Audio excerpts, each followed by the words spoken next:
መካከለኛ የሚለው ቃል ብዙ ጊዜ ብዙ ሰዎች አማላጅነት ብለው ባልተገባ መንገድ ተርጉመውታል። ምስጢራቱ ግን ምንድን ናቸው? እነዚህ በሁለት መንገዶች ለመግለጥ ለምሳሌ ወለብሶሙ ለክልኤሆሙ ይልና ከመሃል ብንጀምረው ሁለቱን ነፍስና ስጋን ተዋሃደ ወይም ለበሳቸው ማለት ተዋሃደ ማለት ነው። ወአረቆሙ ለክልኤሆሙ ሁለታቸውን ነፍስና ስጋን እርስ በርሳቸው አስማማቸው ይልና እያለ ይቀጥልና ሊቁ መለኮት ዘአቡ ወዚአሁ መለኮታዊ ባህሪው መለኮታዊ አካሉ ማለት መለኮታዊ ባህሪው መለኮታዊ ጌትነቱ ይሄ እግዚአብሔርነቱ ጌትነቱ አምላክነቱ ያባቱም ነው የሱም ነው።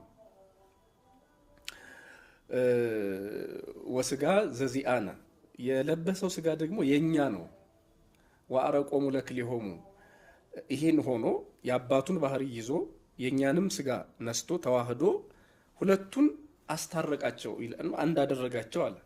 አሁን ይሄኛው እንግዲህ ሁለቱን አንድ አደረጋቸው የሚለው ወአረቆሙ ለክልኤሆሙ ምንድነው? ሁለቱም ማና ማን ናቸው? የመጀመሪያው ነፍስና ስጋ ነው።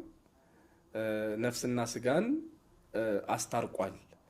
5500 ዘመን ተለያይተዋል ማለት የነፍስ ክብር የለም፣ የስጋ ክብር የለም። ያው መቼስ አንድ ሰው ተብሎ ቢኖርም አንድ ሰው ነገር ግን ክብሩን አጥቷል። ለዚህ ነፍስና ስጋ ጠበኞች ሆነዋል። ስጋ ልብላ ብሎ በድሏል። የነፍስ ጸጋ የነፍስ ከእግዚአብሔር መለየት ትልቅ ነገር ነውና እና ነፍስና ስጋ ተለያይተው ኖረዋል ባጭሩ በክብር በጸጋ። አሁን አንድ አደረጋቸው ክርስቶስ ማለት መጀመሪያ ተዋሃዳቸው ነፍስና ስጋችንን፣ ቀጥሎ ደግሞ ለኛ ነፍስና ስጋ አንድነትን ሰጠ። ሁለቱን አንድ አደረጋቸው ማለት። ሁለተኛው ትርጓሜ በሌላ መልኩ እዚሁ ውስጥ ወአረቆሙ ለክልኤሆሙ እሱ መለኮት ነው፣ ከአባቱ አንድነት ያልተለየ ነው። ደግሞም ከኛ አንድነት ያልተለየ ነው ማለት እኛንም ሆኗል፣ ሰው ሆኗል። አሁን እኛን ሆኖ በመለኮታዊ ባህሪው ደግሞ ከአብ ከመንፈስ ቅዱስ ጋር አንድ ሆኖ ለኛ ቤዛ ሊሆን የሚችል ከሱ ውጪ ማንም የለም። መካከለኛ ማለት ይሄ ነው። አሁን ለምሳሌ አብ መካከለኛ ይሆን፣ ምክንያቱም እንደኛ ስጋ አልለበሰም። መንፈስ ቅዱስ እንደኛ ስጋ አልለበሰም፣ ወይም ደግሞ እንደኛ አልሆነም በባህሪ።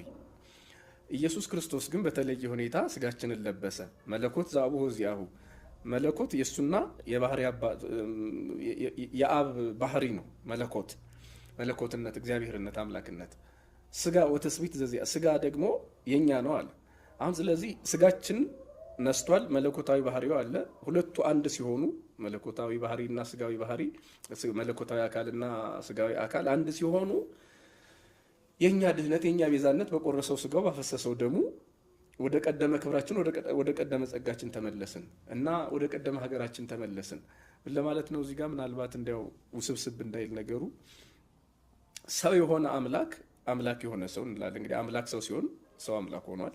ስለዚህ ይሄ ምስጢር እኛ ወደ ቀደመ ክብራችን ወደ ቀደመ ሀገራችን ወደ ቀደመ ልጅነታችን እንድንመለስ ምክንያት ሆነን ማለት ነው። መካከለኛ የምንለው እንግዲህ በእግዚአብሔርና በእኛ መካከል ያለ ይሄው አምላክ የሆነ ሰው የሆነ አምላክ መካከለኛ ማለት እሱ ነው። በሌላ መልኩ ነፍሳችንና ስጋችንን የተዋሃደ ማለት ነው እና ነፍሳችንም ስጋችንንም ፈጥሮ የተዋሃደ ስጋችንን ተዋህዶ ስጋውን የቆረሰልን ደማችንን ነስቶ ደሙን ያፈሰሰልን አምላክ እሱ ነው። ስለዚህ ይሄ መካከለኛ የሚለው ይሄ ነው። ከአባቱ አንድነት ሳይለይ ወደዚህ ምድር መምጣቱ ነው መካከለኛ የሚያደርገው። ከኃጢአት ብቻ በቀር እኛን ሆኖ ደግሞ እግዚአብሔርነቱ ሌላ መካከለኛ ያደርገዋል እና ይህንን መካከለኝነት የትኛውን ፍጡር ከፍጡር የትኛውን ፍጡር ሊወስደው አይችልም። አሁን እመቤታችንን እንደ ክርስቶስ መካከለኛ ናት፣ እንደ ክርስቶስ አይደለም።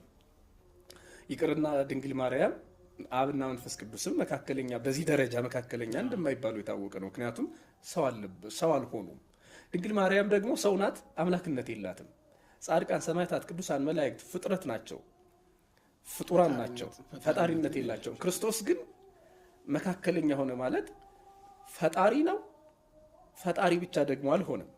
የፍጡርን ባህሪ ግን ባህሪው አድርጓል፣ የእኛን ስጋ ተዋህዷል። ስለዚህ መካከለኛ የሚለው ቃል በዚህ ደረጃ የሚገለጥ ነው እንጂ መቼስ ደም በማፍሰስማ ከክርስቶስ በፊት እኮ ብዙ ነቢያት ደማቸውን አፍስሰዋል።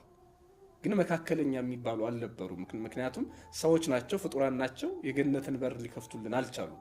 የገነትን በር መክፈት የቻለው መካከለኛችን አምላክ የሆነው ሰው የሆነ አምላክ ነው።